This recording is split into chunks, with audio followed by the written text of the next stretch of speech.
大家好，我是苏苏姐家的梅子，今天给大家带来的是珠语上衣背心款。本教程电子图解可在微信小程序搜索“趣之社”进入查看。背心有2个尺码，无论哪个尺码，钩织方法大致相同，只是针数、行数等有所不同。衣服包含前后片、下摆、袖边和领口钩边。先完成前后片的钩织与拼接，然后圈钩下摆、袖边，并进行领口钩边。开始学习后片，这里是下摆第一圈挑针情况，这里是袖边第一圈入针位置参考，这里是领口钩边第一圈入针位置参考，暂时都不用看。后片是锁针起针，沿着起针的辫子往上片钩，衣区不加不减钩织，与长袖款的针数相同，只是行数较少，因此后面视频衣区的详细讲解都是用长袖款图解，大家实际对照背心的图解进行钩织。2区两边需要进行腋下减针，然后不加不减钩织。3区需要钩织斜肩，中间需要挖领口。请看我演示具体的钩织方法。需要说明的是，这款衣服是用2根线合股钩织的，大家可以从2团线上分别取1根线，然后合并，也可以同时从1团线的中心和外面分别取1根线再合并。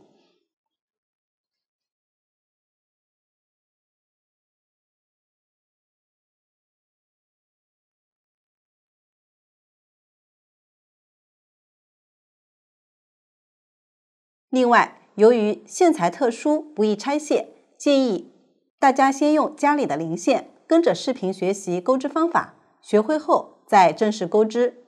我这里只用1根棉线演示，具体的线材、配色以及针的型号，请参考产品详情页和纸质图解。首先锁针起针，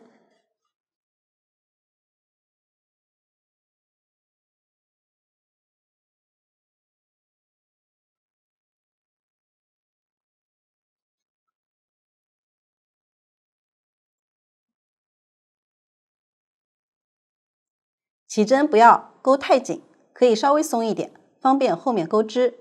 大家按照这样的方法继续钩到需要的锁针数。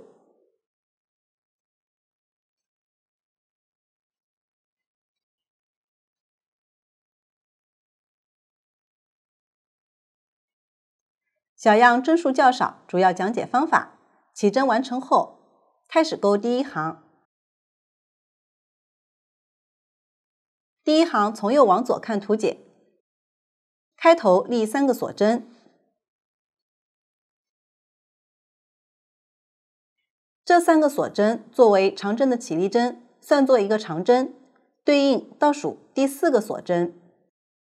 接着在倒数第5个锁针上挑上方1到2根线，钩一个长针，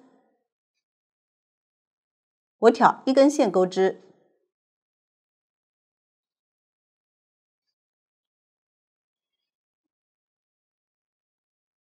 继续在左侧相邻的锁针上钩一个长针，第1行的入针位置都是锁针上方的1到2根线。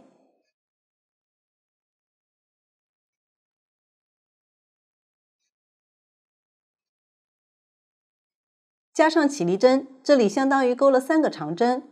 接着下方跳过3个锁针，在左侧第4针上先同时钩3个长针，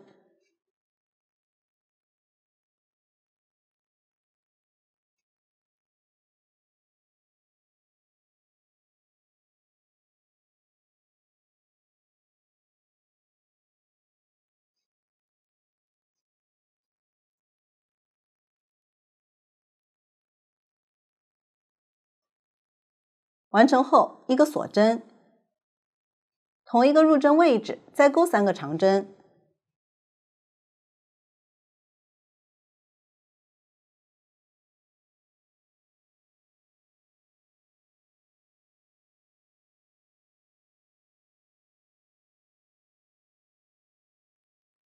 为了方便讲解，不算起立针。我们将钩好的部分看作一个组合，继续钩第2个组合。下方跳过3针，在左侧第4针上钩一个长针。注意，这里可能不是很明显，可以扒开一点，不要数错针数。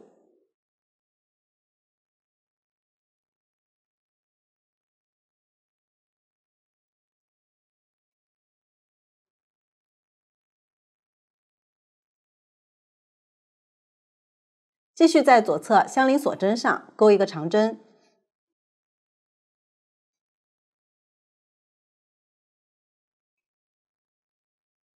完成后跳过3针，在这个锁针上同时钩3个长针、1个锁针和3个长针。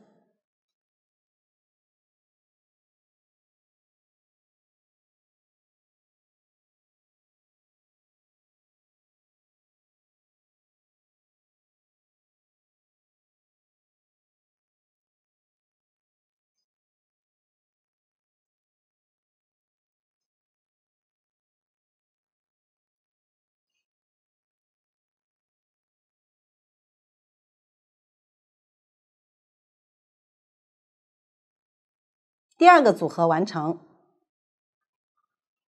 继续钩织这样的一个个组合，每次下方都是间隔3针，一直钩完最后一个完整的组合。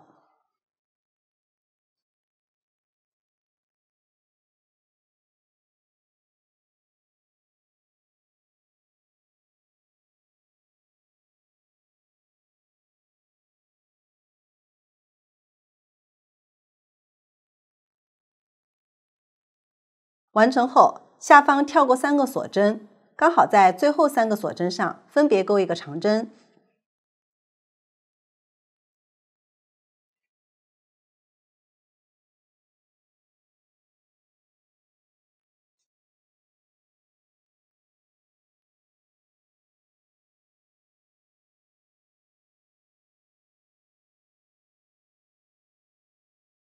这样第1行就讲完了。我们将第1行的正面作为织片的正面。此时起针的线头在左下角。来看第2行图解。第2行在反面钩织，往后图解都是按照箭头指向来看。因此，第2行就是从左往右看图解，也就是从有起立针的一侧开始看。请看我演示这一行，立3个锁针，翻到反面，注意，从1行的反面看时，针目是对应左上方的辫子。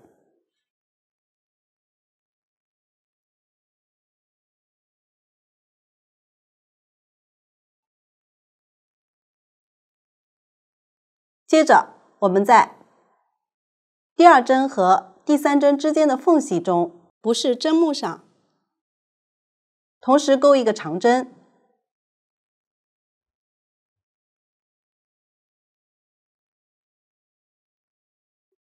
一个锁针和一个长针。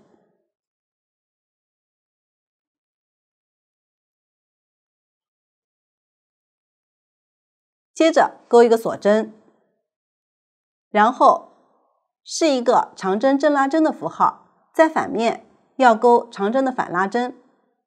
钩织方法与长针相同，只是入针位置不同，也就是在正面从这一针的右侧缝隙入针，左侧缝隙出针进行钩织。拉针不要勾太紧。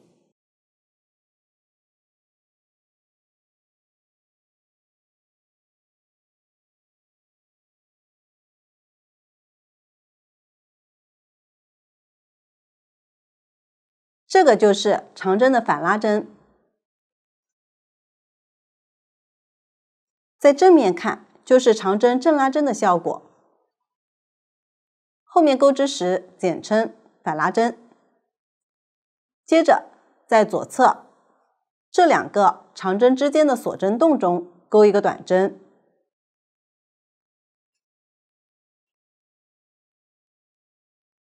继续在左侧这2个长针的第一针上钩一个反拉针。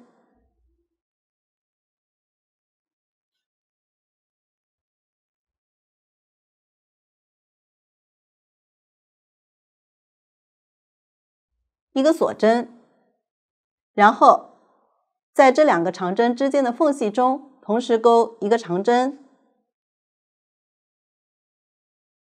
一个锁针和一个长针，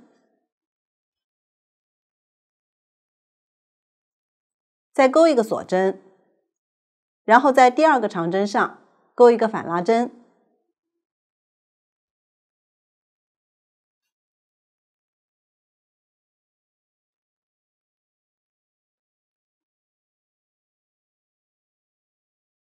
这一行接下来，每次遇到这样的锁针洞，都要在洞眼钩一个短针，然后在下方第1个长针上钩一个反拉针，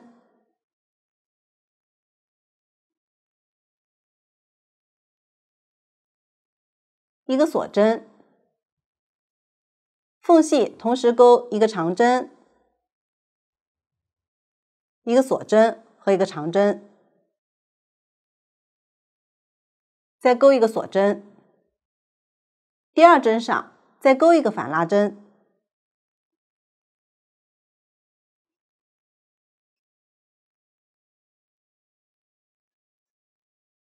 大家按照这样的方法一直钩完最后一个短针。我这里针数较少。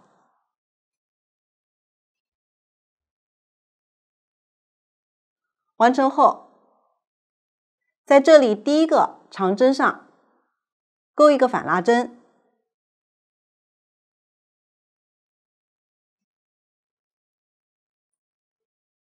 一个锁针，然后在这2针的缝隙同时钩一个长针，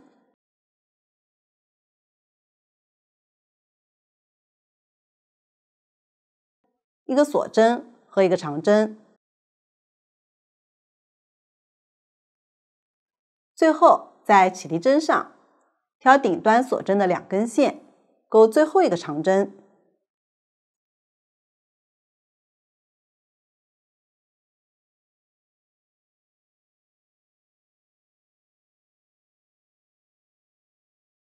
如果找不准入针位置，大致即可。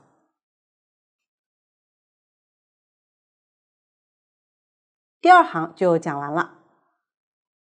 继续钩第3行，这一行又是在正面钩织，从右往左看图解。以后都是从有起立针的一侧开始看图解，立3个锁针，翻到正面，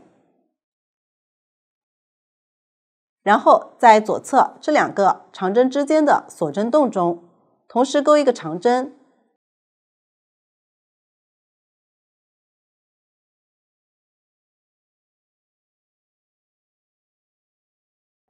，2个锁针和2个长针。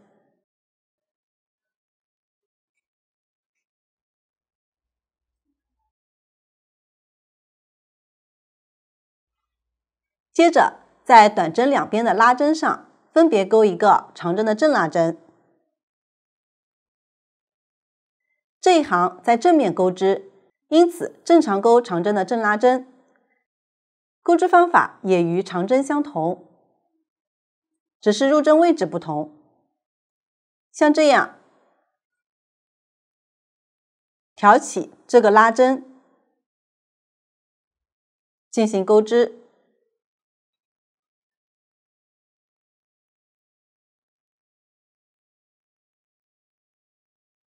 这个就是长针的正拉针，后面简称正拉针。继续钩第二个正拉针。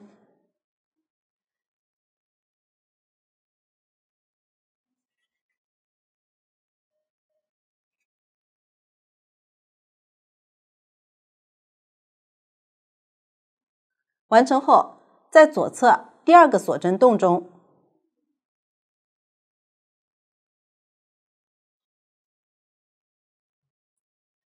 也就是这里中间洞眼，同时钩2个长针、3个锁针和2个长针。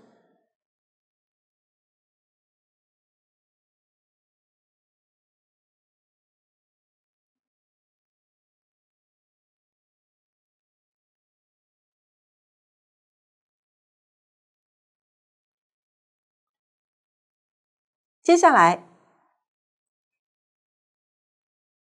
从这个正拉针开始，重复这一段针法，一直钩完最后2个正拉针。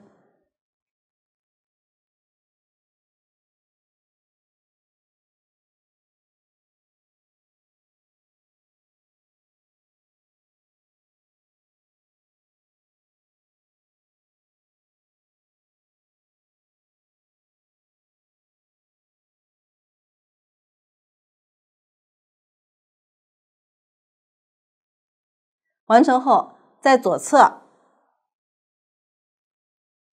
第二个锁针洞中，同时钩2个长针、2个锁针和1个长针。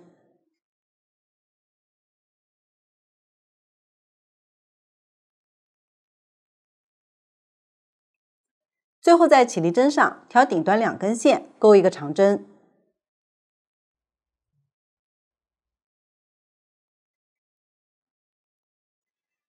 第3行就讲完了。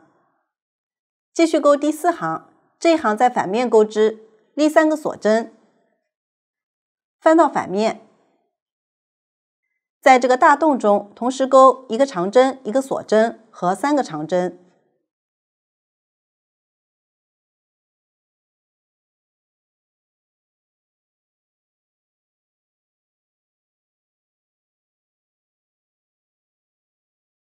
接着在下方2个拉针上分别钩1个反拉针，以后正拉针的符号在正面就钩正拉针，在反面就钩反拉针。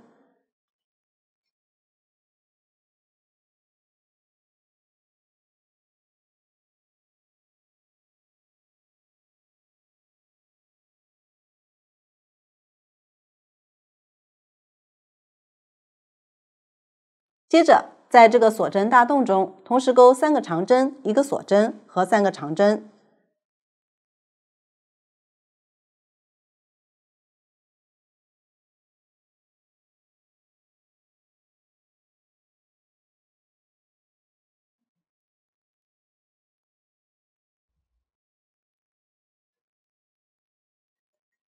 从这2个拉针开始，重复这一段针法，一直钩完最后2个拉针。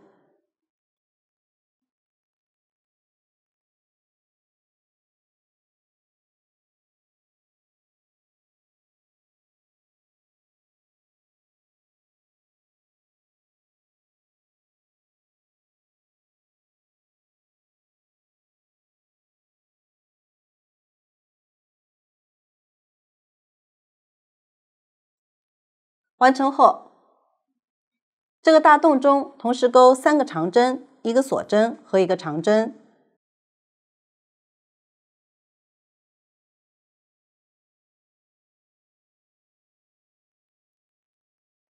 最后在起立针上钩1个长针。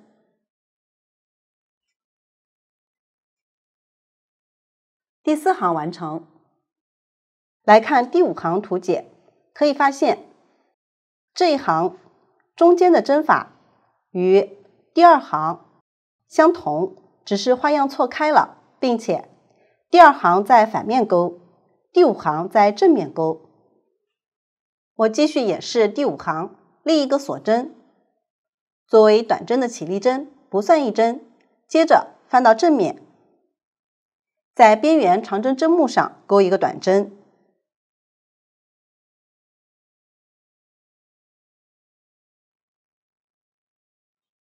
一个锁针，左侧动眼钩一个短针，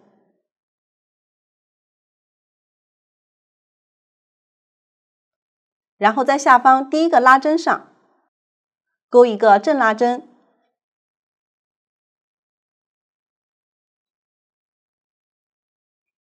一个锁针，这2针之间的缝隙中同时钩一个长针，一个锁针和一个长针，再钩一个锁针，然后在第2个拉针上再钩一个拉针，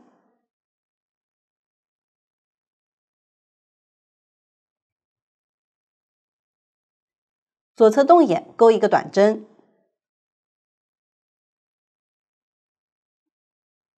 从这个拉针开始，重复这一段针法。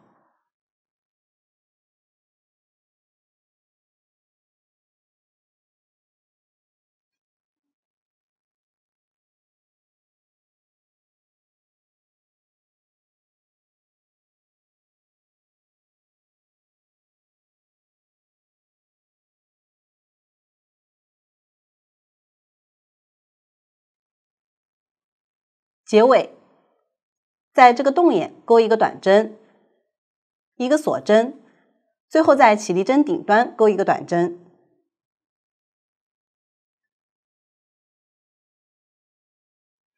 第5行就完成了。来看第6行和第7行针法。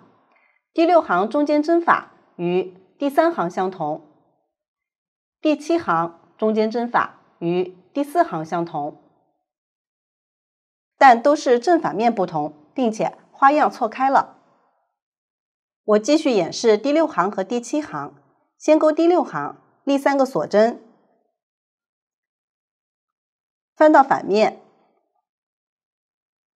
在这2个短针之间的锁针洞中钩一个长针，如果找不准，大致挑几根线钩织即可。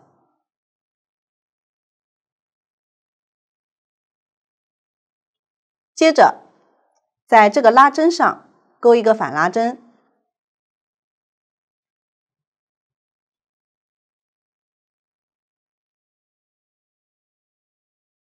然后在中间动眼同时钩2个长针、3个锁针和2个长针。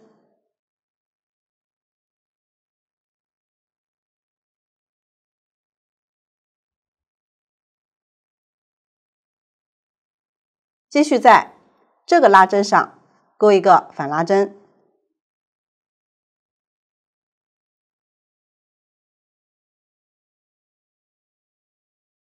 从这个拉针开始重复这一段针法。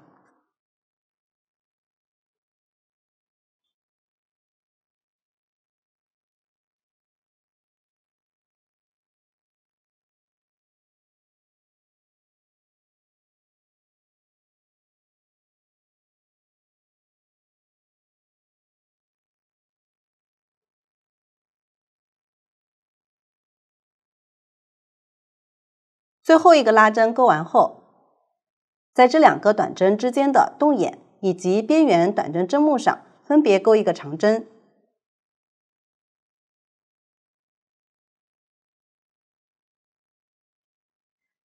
第6行完成。继续钩第7行，立3个锁针，翻到正面，第2个长针以及这个拉针上分别钩一个正拉针，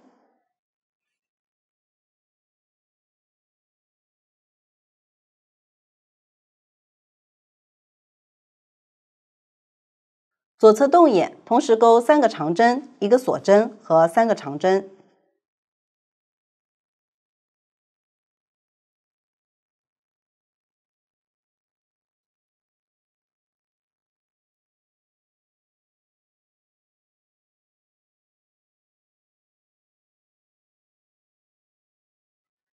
继续对照图纸勾完这一行。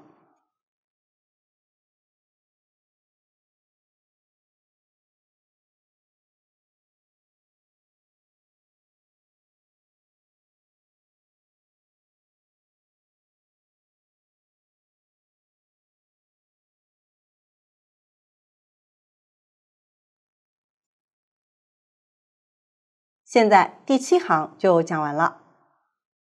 我们将第2至7行看作一个循环，也就是6行一个循环。接下来大家重复编织第2至7行。勾几行可以量一下尺寸，应该和标注的尺寸差不多，一直勾完1区对应行数。这样1区就讲完了。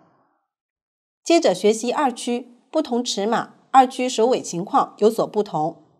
我主要以小码为例，如果钩织大码，可以先看完视频讲解，再对照图纸钩织。开始钩2区第1行，我用这个小样演示。这一行在正面钩织，开头先钩一个锁针，翻到正面，在第2个针目上钩一个引拔针，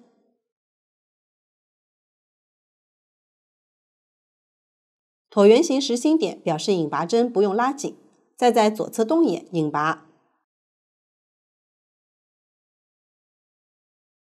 接着对照图纸钩织相应针法，一直钩完最后一个正拉针。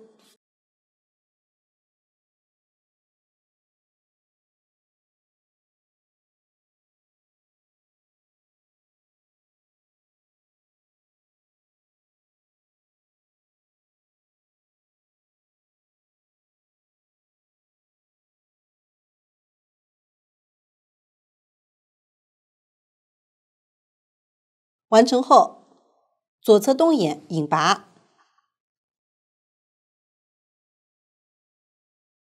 第1行就讲完了，继续钩第2行，立一个锁针，翻到反面，在左侧这个拉针针目上钩一个短针，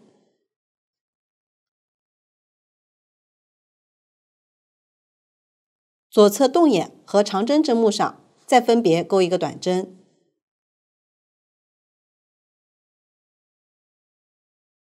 完成后，这个动眼先钩一个中长针，2个锁针，再钩2个长针，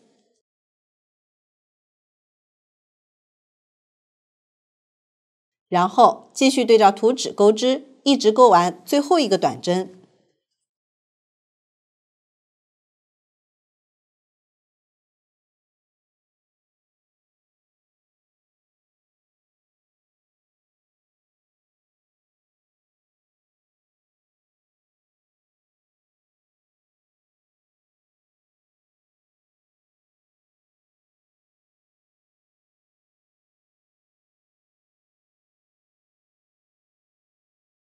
完成后，在左侧挑几根线引拔。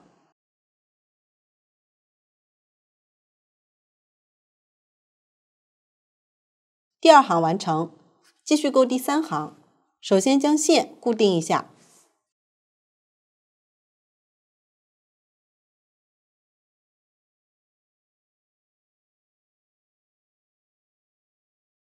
然后翻到正面，将线从第3行起立针对应的位置钩出，这里就是从这个长针针目钩出。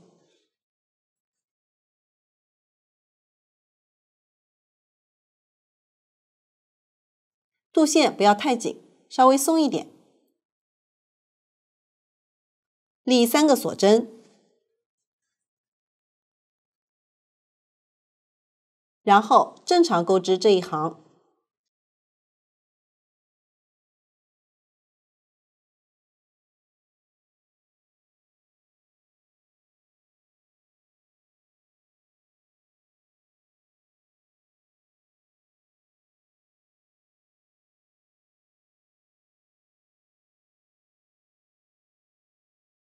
结尾在这个长针针目上钩一个长针。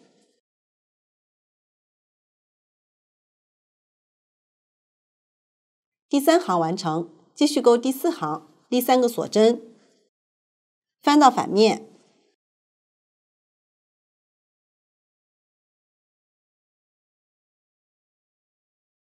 在这2个拉针之间的缝隙钩一个长针，一个锁针，这个拉针上钩一个反拉针，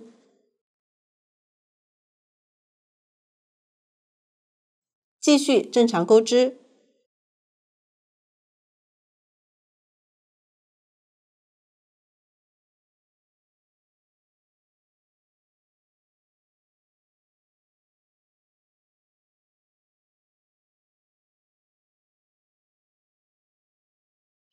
结尾是一个长针与长长针并针，就是先在这个缝隙钩一个长针未完成针，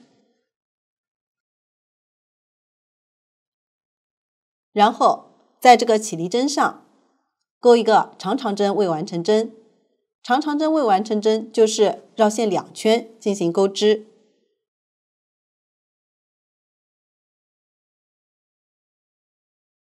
2个未完成针钩好后，绕线，将线依次钩出，这个并针就钩好了。第4行完成，继续钩第5行，立3个锁针，翻到正面，正常对照图纸钩织。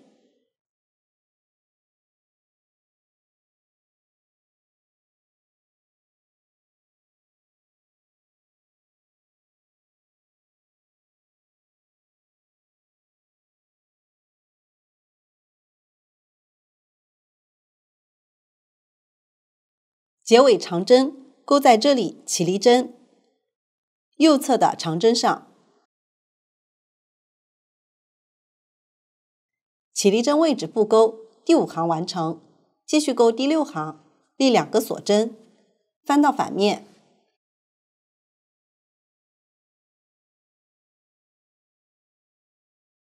在这2个拉针上分别钩一个反拉针，然后正常钩织。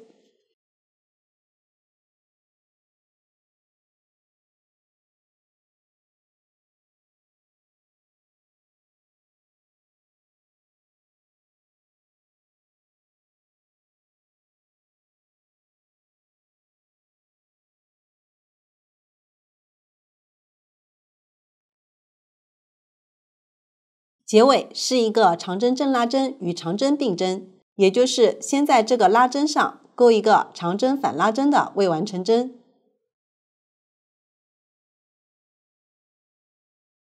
再在起立针上钩一个长针未完成针，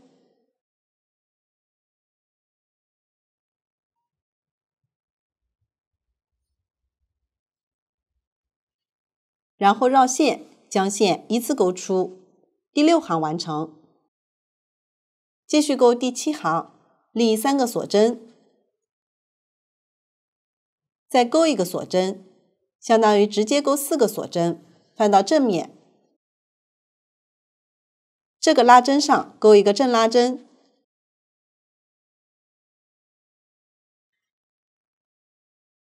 然后正常钩织。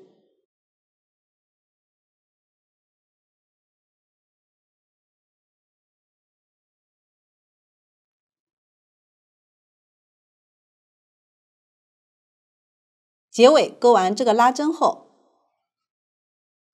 一个锁针，然后在这个拉针针目上钩一个长针。第7行完成，继续钩第8行，立3个锁针，翻到反面，在边缘针目上再钩一个长针，然后正常钩织。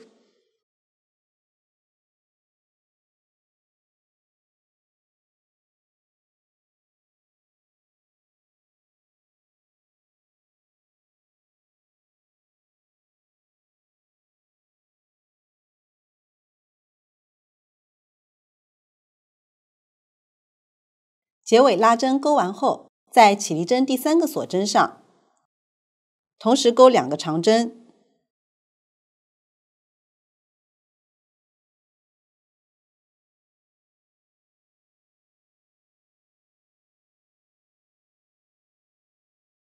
如果找不准位置，大致即可。第8行就讲完了。往后的第9行没有特殊情况，大家对照图纸正常钩织。第10行结尾是一个长针减针，与前面并针情况类似，就是在对应位置分别钩一个长针未完成针，然后绕线将线一次钩出即可。2区再往后的行数，大家结合图纸钩织，涉及到的特殊针法等都已经讲解过了。需要说明的是，2区最后一行中间这里针法与两边不同，这里就是在动眼同时钩2个短针，两边分别钩2个锁针，大家需要对照图纸钩织。这样2区就讲完了。接着学习3区，我同样以小马为例，3区是分两边单独钩织，先钩右边，再钩左边，这里指实际穿着的左右。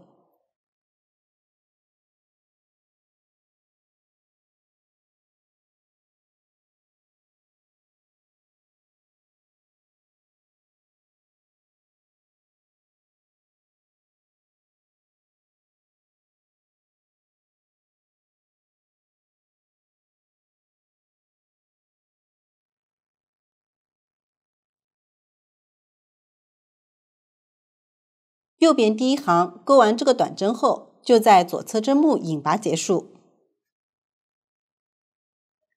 第2行开头钩一个锁针，翻到反面，然后在这个短针上引拔，继续正常钩织。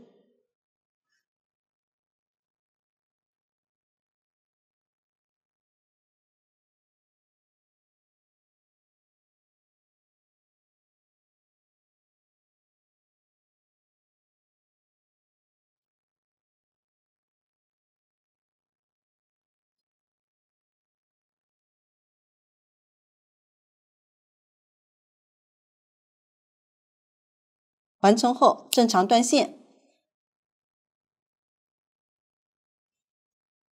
接着钩左边第1行，在正面钩织，先在对应针目接线，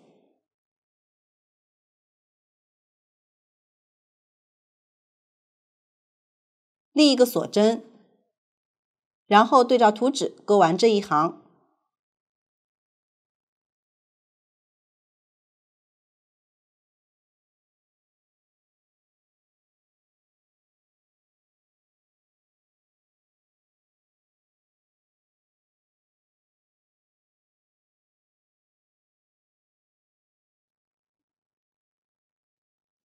第2行开头渡线，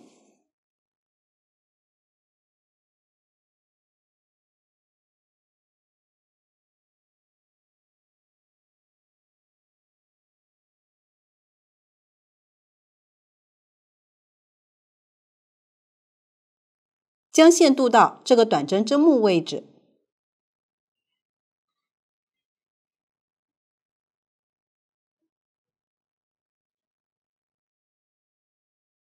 然后立一个锁针，继续钩完这一行。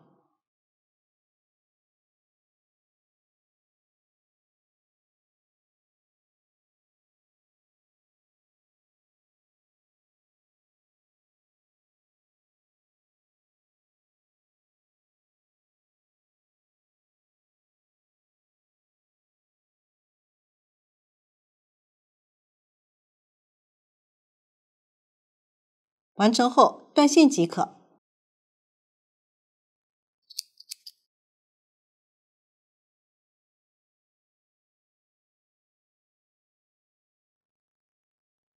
如果钩织大码，顺序与小码相同，也是先钩右边，再钩左边，只是针法有所不同，大家对照图纸钩织即可。这样3区就讲完了。接着学习前片，前片领口以下的部分都与后片相同，大家参考后片进行钩织，一直钩完领口以下的行数。完成后，无论大小码，都是先钩这一侧，也就是实际穿着的右边，再在对应位置接线勾左边。注意，左边领口第一行是在反面接线钩织的。对于领口这里，小码没有新的针法，大家对照图纸钩织即可。大码右边领口第3行结尾会遇到长长针，我用小样演示钩织方法，入针位置不做参考。先钩一个长长针为完成针，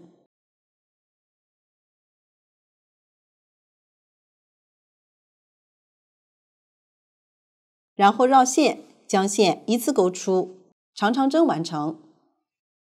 大码左边领口第2行结尾还会遇到长针正拉针与长长针并针，也就是先在对应的拉针上钩一个长针正拉针的未完成针，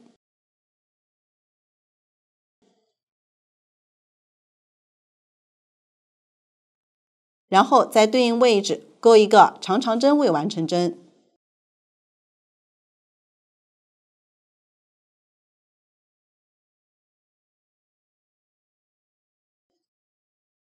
然后绕线，将线依次钩出。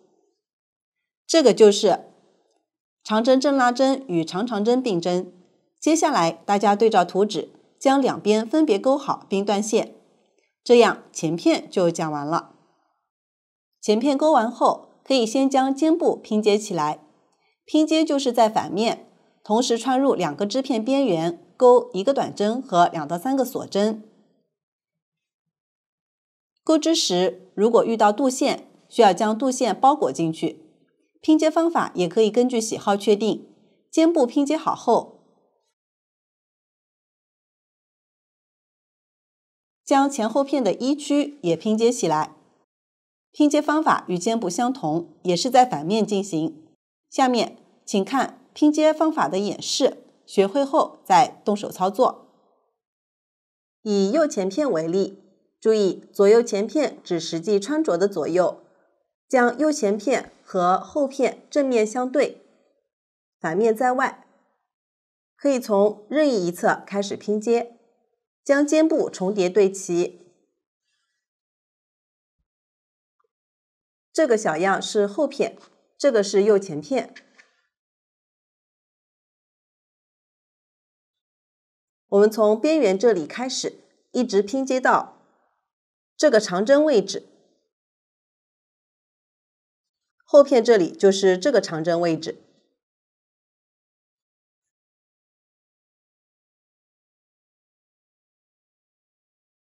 钩针同时穿入2个织片边缘的几根线，接线。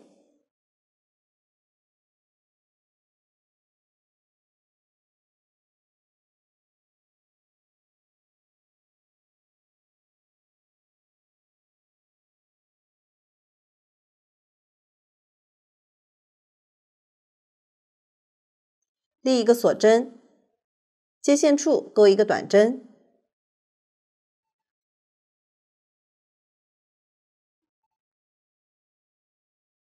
接着钩2到3个锁针，我这里钩3个锁针，间隔一小段距离，同时穿入织片边缘的几根线，继续钩一个短针。这个距离和锁针长度大致相同，确保钩完后织片不会缩起来，并且遇到肚线，将肚线包裹进去。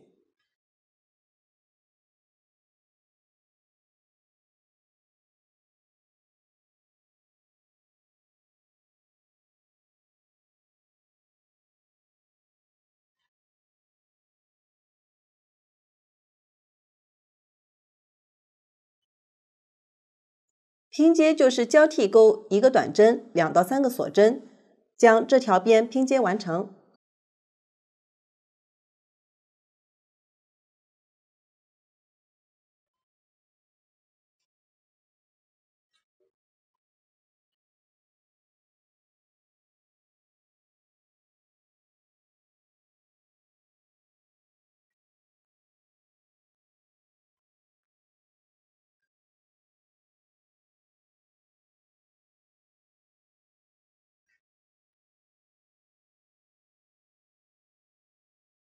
完成后断线。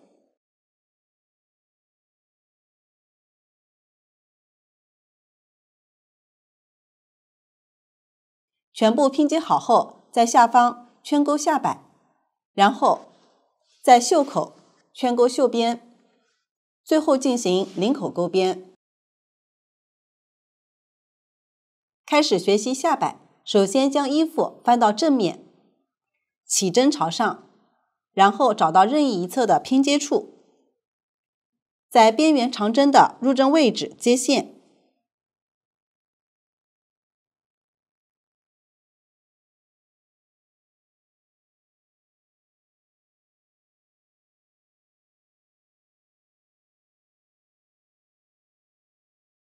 第一个锁针，接线处钩一个短针，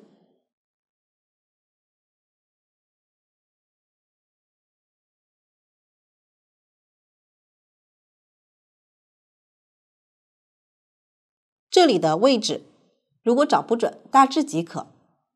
继续在左侧2个长针的入针位置分别钩一个短针，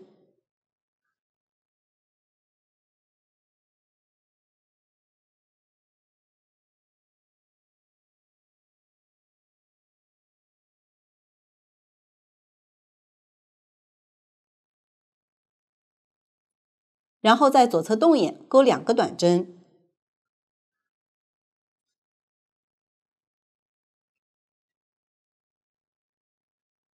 左侧洞眼钩3个短针。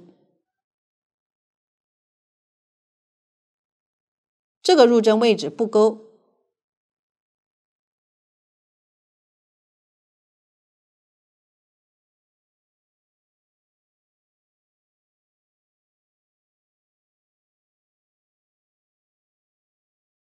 接着在左侧2个长针的入针位置分别钩一个短针，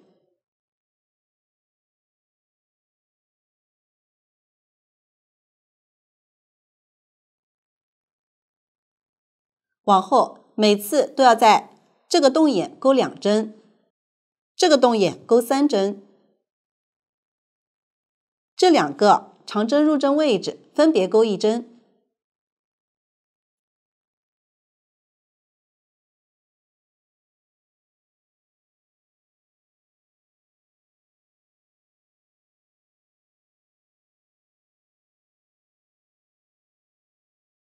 按照这样的规律一直钩完这一片最后一个洞眼位置。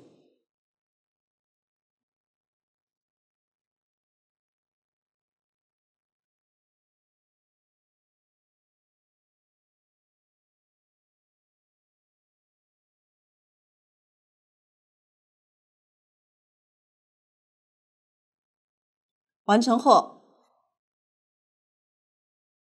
在这2个长针的入针位置分别钩1针，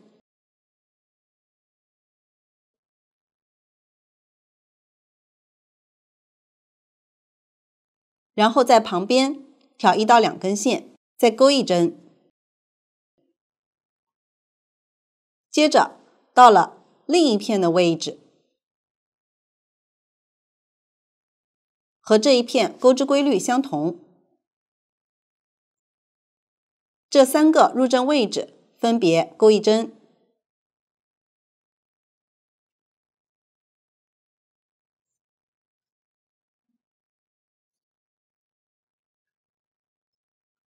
洞眼钩2针，这个洞眼钩3针，这2个入针位置分别钩1针，将这一圈钩完。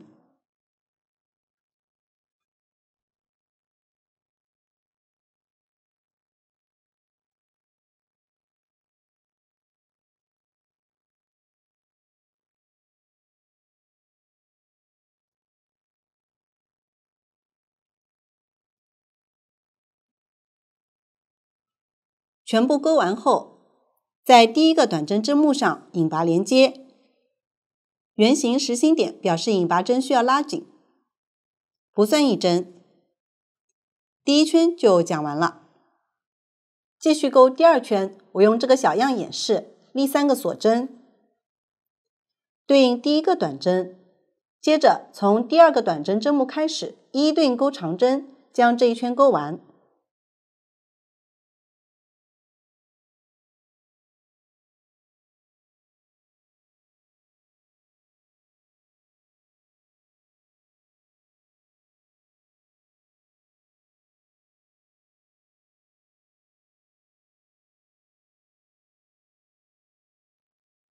结尾在起立针顶端引拔连接。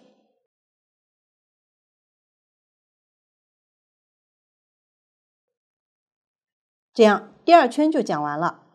继续钩第3圈，立2个锁针，然后在左侧长针上钩一个正拉针，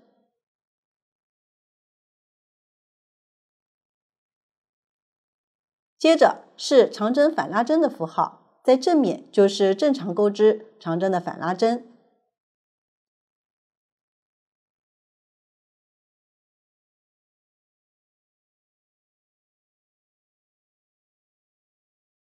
这一圈接下来就是交替钩一个正拉针和一个反拉针。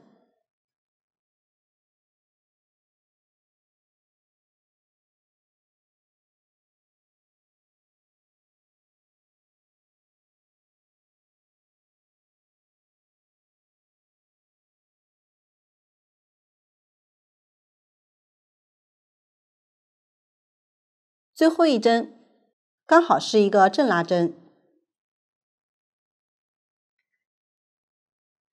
然后在起立针顶端引拔连接。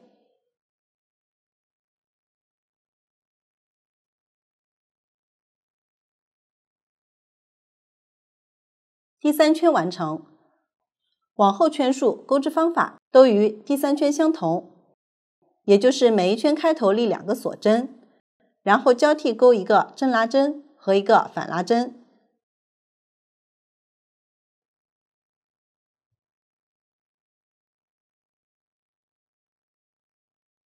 结尾引拔连接即可。大家按照这样的方法将剩余圈数钩完并断线。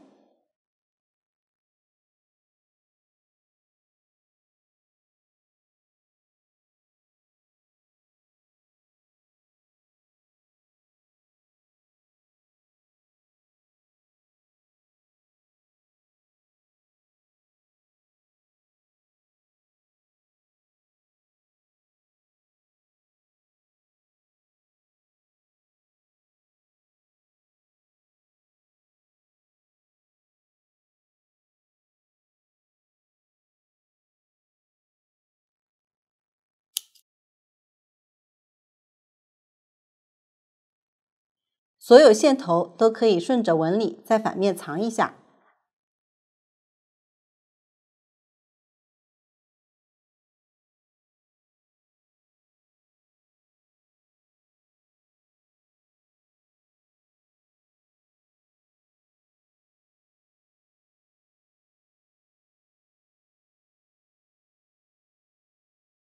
这样下摆就讲完了。接下来在袖口和领口分别钩边，花样都与下摆相同，只是圈数较少。袖边可以将起始位置放到腋下拼接处附近，箭头位置就是第1圈短针的挑针参考。袖口这里前后对称，具体针数也可以根据情况调整，总针数是双数即可。领口钩边可以将起始位置放在任意一侧的肩部拼接附近。